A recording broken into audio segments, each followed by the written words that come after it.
अच्युतं केशवं कृष्ण दामोदरं जानकी वल्लभं राम नारायणं कौन कहते हैं भगवान आते नहीं तुम मीरा की जैसे बुलाते नहीं कौन कहते हैं भगवान खाते नहीं तुम सबरी की जैसे खिलाते नहीं कौन कहते हैं भगवान सोते नहीं तुम यशोदा की जैसे सुलाते नहीं।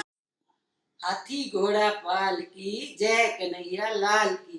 आज है कन्हैया का जन्म दिवस, जो विष्णु के 8वें अवतार हैं और जिनके गीता उपदेश के कारण ही भारत को विश्व गुरु होने का सम्मान प्राप्त है। भगवान कृष्ण देवकी और वसुदेव की 8वीं संतान है। देवकी कंस, जो कि मथुरा के युवराज थे, उनकी चचेरी बहन है और दोनों का आपस में बहुत प्यार था।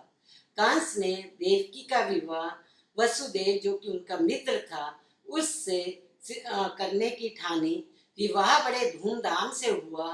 विदाई के समय आकाशवाणी हुई कि कंस, जिस बहन को इतने धूमधाम से विदा कर रहे हो, इसी की 8वीं संतान तुम्हारा वध करेगी। अब तो कंस देवकी का वध करने को उतारू हो गया, लेकिन वसुदेव ने कंस को बताया कि देवकी से तो आपको कोई भय है नहीं। देवकी की संतान की बात है तो मैं उसकी सारी संतानें लाकर आपको सौंप दूंगा। अब कंस ने देवकी और वसुदेव दोनों को हथकड़ियां और बेड़ियां पहनाकर जेल में डाल दिया। अब एक बात निश्चित है कि मानव जब ऊपर उठता है तो वो देव बन जाता है, और जब वो नीचे की तरफ गिरता है तो वो राक्षस ही बन जाता है।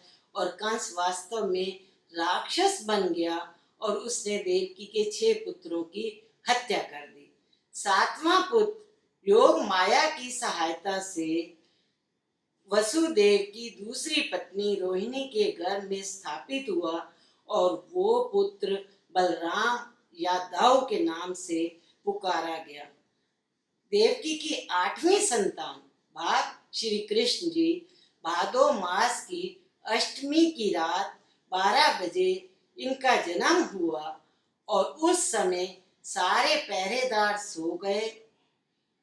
वसुदेव की बेड़ियां और हथकड़ियां अपने आप खुल गई और उसी समय जेल के दरवाजे भी खुल गए और आकाशवाणी हुई कि वसुदेव इस बालक को लेकर गोकुल में नंद और यशोदा जी के यहाँ जाकर छोड़ आओ और वहां से कन्या को लेकर आना।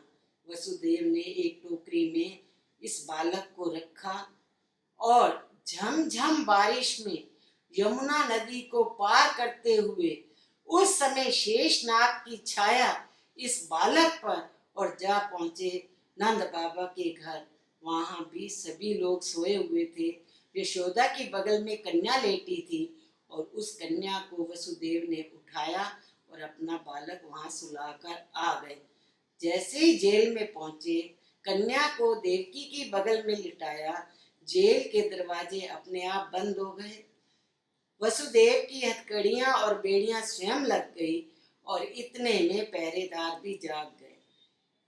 कंस को जाकर सूचना दी गई और कंस जैसे ही आया, उसने कन्या को उठाया और वो जोर से पटकने के लिए जैसे कन्या को हाथ में पकड़ा, कन्या उसके हाथ से छिटक गई और आकाश में उड़ गई। और वहीं से उसने कहा, ओ दुष्ट कंस, तेरे को मारने वाला धरती पर पैदा हो चुका है। इधर नंद बाबा के यहाँ पुत्र पैदा होने की थालियां बजने लगी, लोग नृत्य करने लगे और उल्लासित स्वर में बधाइयां देते हुए कहने लगे, नंद के आनंद भयो, जय कन्हैया लाल की, हाथी घोड़ा पाल की जय कन्हैया लाल की। नंद के आनंद भयो जय कन्हैया लाल की। धन्यवाद।